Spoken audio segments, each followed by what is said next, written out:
Here's Record of the Week, where we listen to records that inspire us and made us wonder, how did they do that? This week, Pink Floyd, Fat Old Sun. When that fat old sun in the skies falls,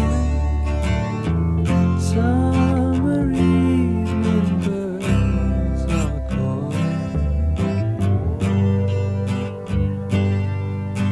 Summer Sunday and the year, the sound of music in my ears.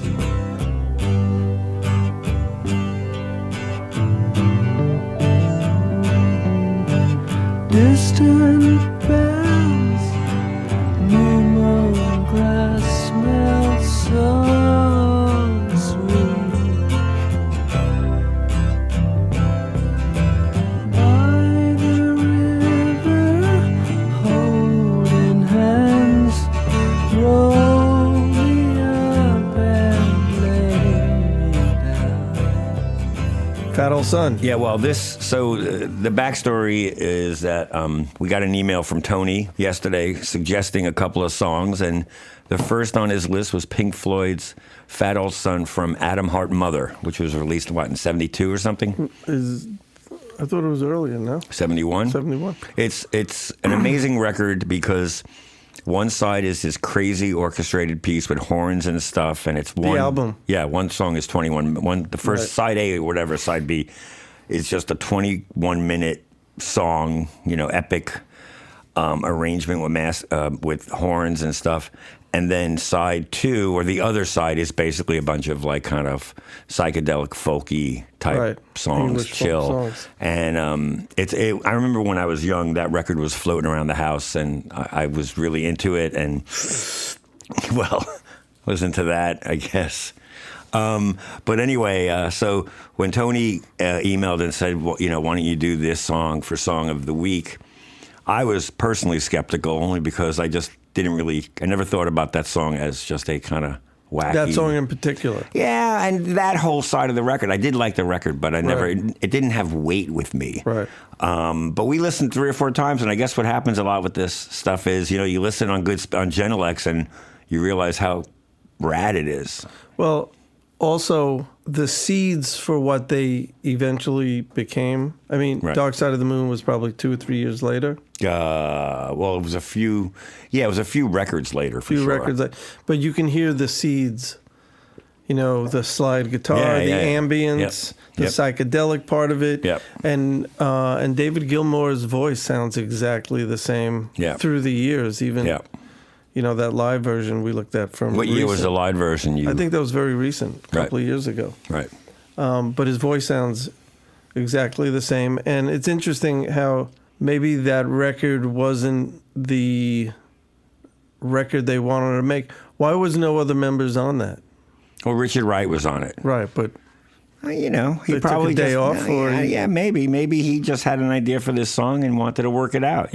or maybe the other guys went, really? You're going to put that on the record? Well, that whole side. There's another song which I think is a Roger Waters song called "If," and it's also kind of that kind of weird, stark, finger picking, like acoustic bass. I mean, that whole side. You'd have to go back and listen to that whole side. It's there is one song that's 8 minutes that's just called Alan's Psychedelic Breakfast, which is literally a guy making breakfast, and then like little musical things in the background. Okay, so we're talking maybe substances were involved.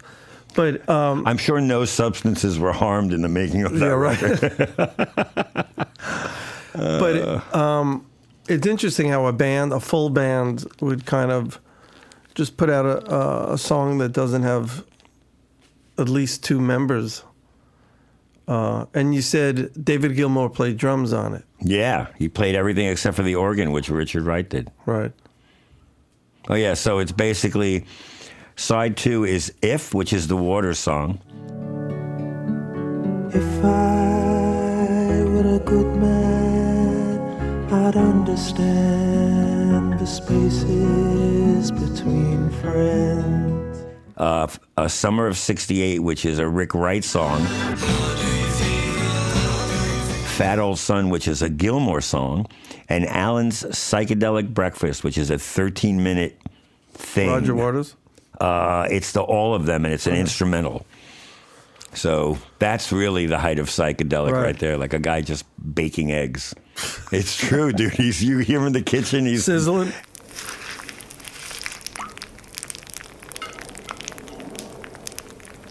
He's sizzling eggs, and there's like little noodling going on around him. It's really... Well, similar on this song. I mean, I think one of the lyrics is about bells chiming or whatever, but it starts with these church bells. Yeah, I guess it pre-starts. It pre-starts. It starts with acoustic guitar, but before you hear like gling, gling, gling, gling, gling.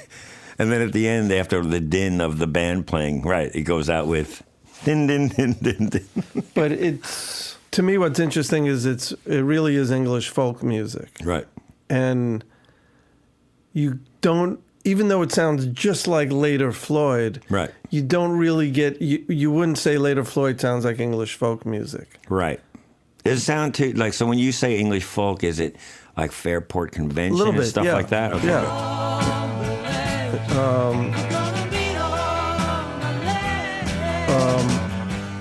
But it's kind of based in like an older tradition of acoustic music. Right. Which Floyd obviously departed from soon thereafter. Right, right.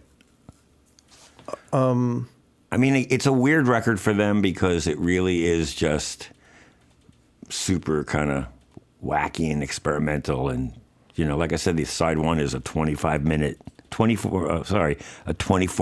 jam with horns, like a lot of horns. Right. Like one of the main melodies that recurs has a strong brass melody.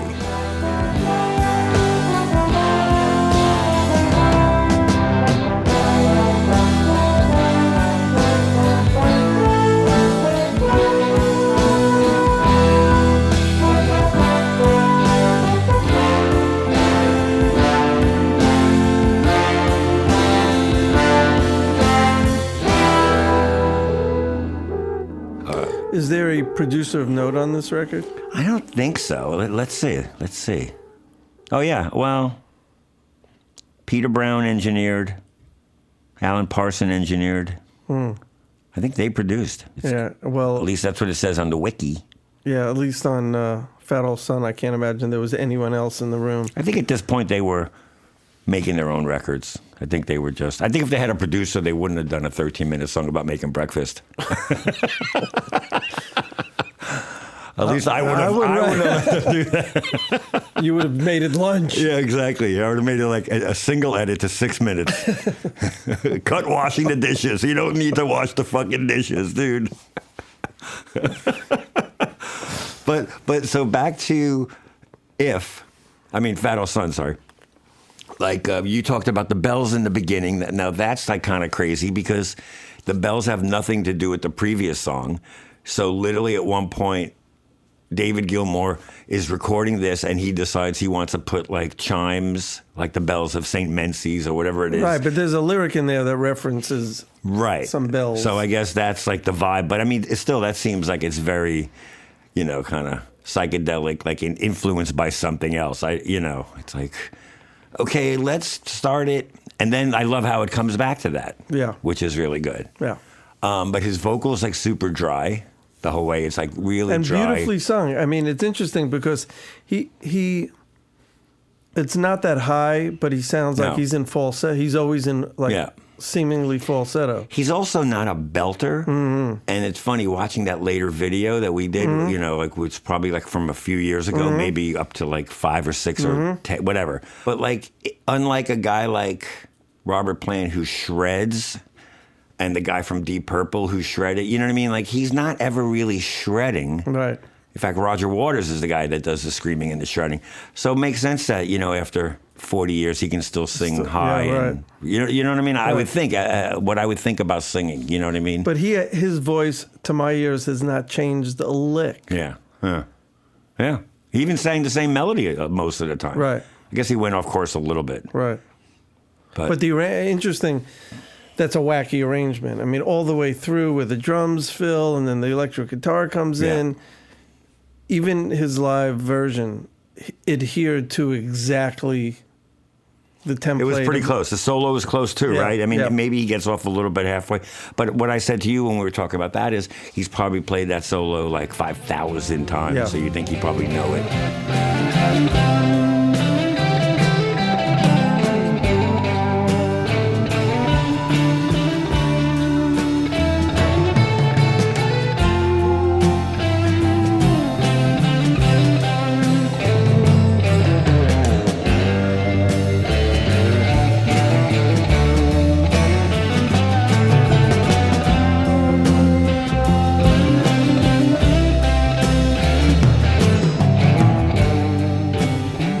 If you knew it, why does it sound like that?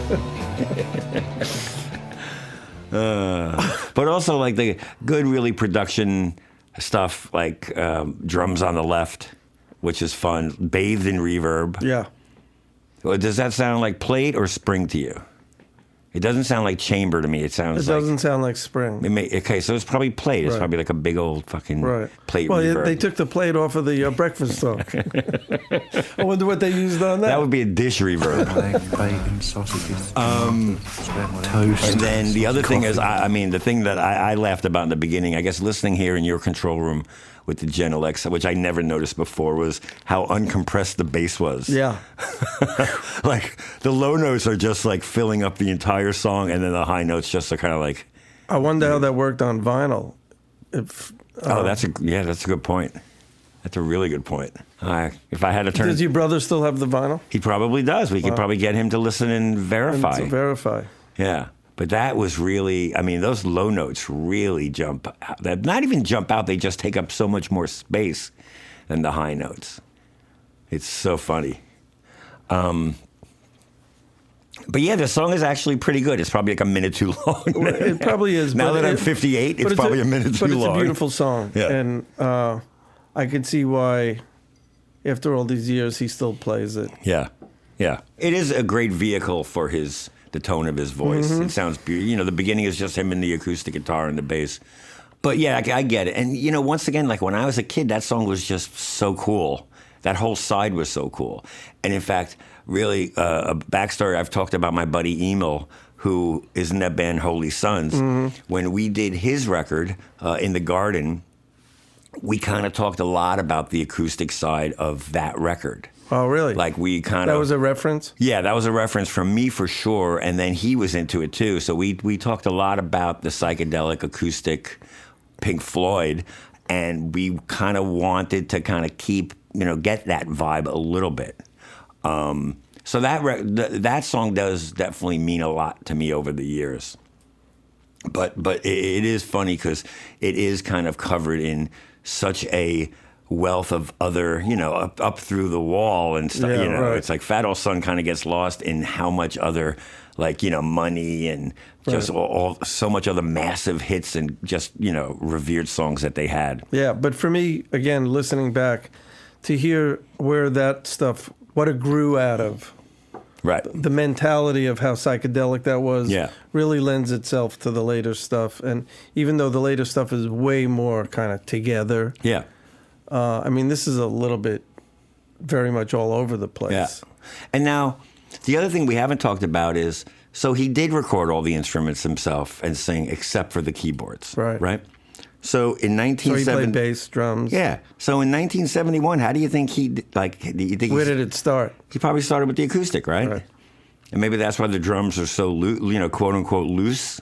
When he starts playing the fills at the end, he's doing all this kind of Keith Moon, Yeah. Nick Mason style Right. stuff. And they're loose. I mean, you Right. could tell. Right. Why do you play Nick Mason style stuff if the guy's sitting in the bathroom next door? Maybe the rest of the band was tripping so hard that Well, I'd love to know why Yeah. that happened. Yeah. But no, it's interesting because that is bold. I mean, do we know? I guess Stevie Wonder made records where he played every instrument. Yeah. Is that true? So Yeah, it's not sure. that uncalled for. But do you think maybe he cut to a click? No, Stevie never did either? I don't think so. Wow. No, I don't think so. Wow. I mean, it's not necessarily when we listen to it, it doesn't sound like the tempo's that off. I'm just, when the drums come in for real and he's doing all those fills, there is some flammage. Maybe it's just a fill. You know, maybe he's not a drummer. Right. Clearly. He's a pretty Clearly. good drummer. No, he's Yeah. a good enough drummer. Well, he had attitude. Yeah. He yeah. knew what he wanted it to. Yeah. It's interesting. Yeah. So that's a bold move for a guy who's not, you know. Certainly, and especially if you think of those years, 72 records were starting to get really tight, and people were going the other way, and these Right. guys were opening it up, being very kind of exploratory, to say the least. I mean, Yeah, I'm trying to think of who else we know in the prog world who were. I mean, I guess Yes was at that stage, or starting to get at that stage where they were doing like 10-minute songs. And yeah, but this is like, Yes was like, you know, pretty anal sounding band. right. This was right. the exact yeah. opposite. No, this is not. This is like Right, this guy, who, if you could picture the bedroom of the guy, Yeah. not pretty. If I was going to give it like a name, like a stylistic name, I'd say like Zero Fucks. Hey, let's do something in the Zero Fuck style. No, but it still sounds amazing. It's not like the acoustic and the vocal performances are not Beautiful. loose. No, They're it's beautiful. great. His pitch is fantastic. Yeah, fantastic. You know, so it's interesting. It's just not as arranged or something, but it is kind of the lead guitar comes in. It's just not as dense or something. I don't know. Yeah, it's hard to describe. Yeah. Well, great. Every time he recommends a song, I kind of wince, and then when we do it, I kind of realize it's a good call. Fat Old Son. Yeah, as opposed to my fat old partner. Fat Short. My fat short partner. Everybody sung about that. That's a good song. And you get Gilmore to play drums on it. Oh boy.